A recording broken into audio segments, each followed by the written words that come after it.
Hi friend मु नवनीता मु स्वागत करुच्ची मो चैनल को। आज मु नहीं आसी इम्यूनिटी बूस्टर लड्डू। ये कोरोना महामारी समय आमको आम इम्यूनिटी सिस्टम को स्ट्रॉन्ग करने निहाती जरूरी। आसतु जानिबा आमे केमती आम इम्यूनिटी सिस्टम को स्ट्रॉन्ग करि परिबा। ये कोरोना महामारी रू आमे आमको रक्षा करि परिबा और आम फ्रेंड्स और फैमिली को रक्षा कर। प्लीज मो चैनल को सब्सक्राइब करंतु, लाइक एंड शेयर भी करंतु। एठी मु व्यवहार करथिबा सामग्री सब तुलसी पत्र, तुलसी पत्र सहित जट सहित नहीं 12टा खजरा को छोट छोट काटी नहीं, गुड़ नहीं,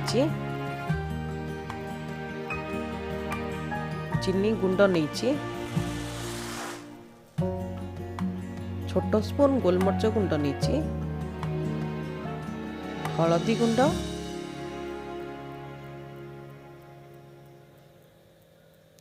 अदा को कोरिकी नहीं मु,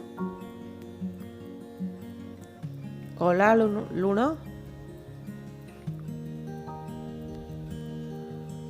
महू,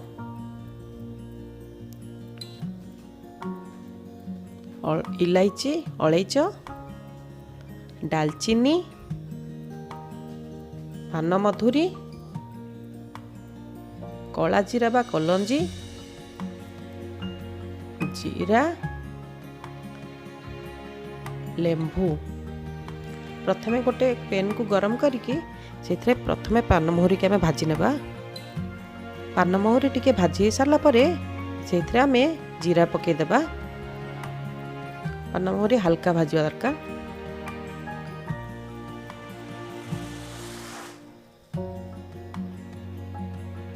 आमे जीरा पकईदेबा। ए जीरा को भी पकई सारा पर आमे टिके भाजवा।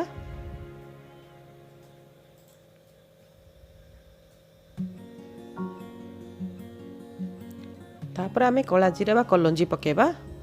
कलंजी पकईकी ताको भल रूपे आमे भाजीदेबा।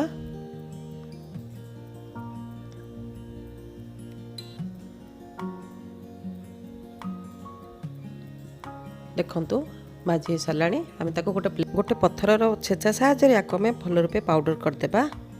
आपण चाहिए ठीक ग्राइंडर भी यूज करें। देखंतु मु ताको पत्थर साहाय्य पत्थर कुटारे मु भल ताको छेची दूची। देखंतु ये पाउडर हो सारा आमर। देखंतु पाउडर हो सारा। एथर मु तुलसी पत्र नौची। तुलसी पत्र रे 5टा अलैच, टिके दालचीनी मिसेकी नहीं ताको भल रूपे मु छेचीदेवी बा कुटीदेवी। तो आमे ये दरदरा ही छेचिबा, दरदरा ही बाटिबा को आमे।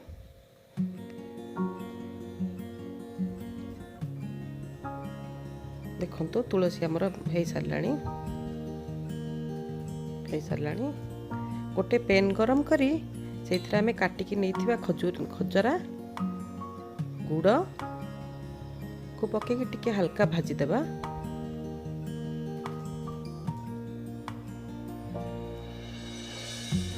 एथिरे आमे कोरिकी नहीं अदा को पकईकी टिके समय भाजीबा।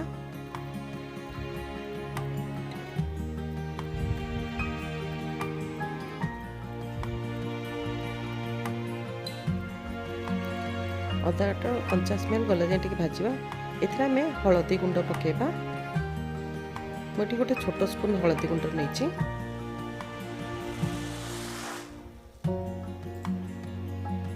हलदी गुंड आमर एंटीबायोटिक रो काम करे। आपरे मु कला लुण पकाउची। कला लुण ऐड करिछि मु।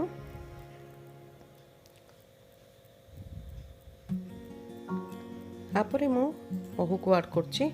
महू को पकई सारा पर ताको भल रूपे घांटी देबी मु। भल रूपे घांटीबे आको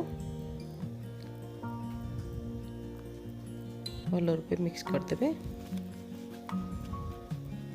देखंतु भल रूपे आमे घाटी सारलेनी, मिसी सारलेनी। आमे फास्ट आमे करिथिबा पाउडर को पान मोहरी जीरा कलंजीर पाउडर को पकईकी फास्ट आमे मिक्स करबा।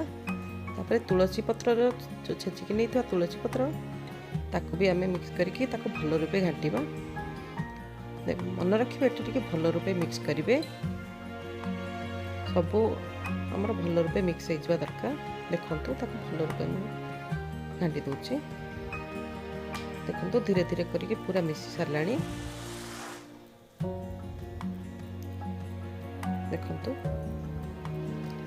ଆକୁ ଗୋଟେ ଆମେ ଅନ୍ୟ ପ୍ଲେଟ୍ରେ ବାହାର କରିକି ତାକୁ ଅଧଘଣ୍ଟା ଆମେ ଥଣ୍ଡା କରିଦେବା।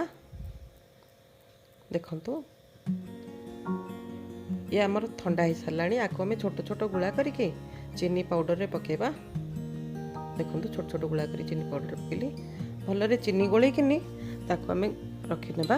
ଆପଣ ଏମିତି କରିକି 15 ଦିନ ରଖିବେ। ଆକୁ ସବୁଦିନ ସକାଳୁ ଖାଲି ପେଟରେ ଗୋଟେ ଗୋଟେ ଖାଇବେ।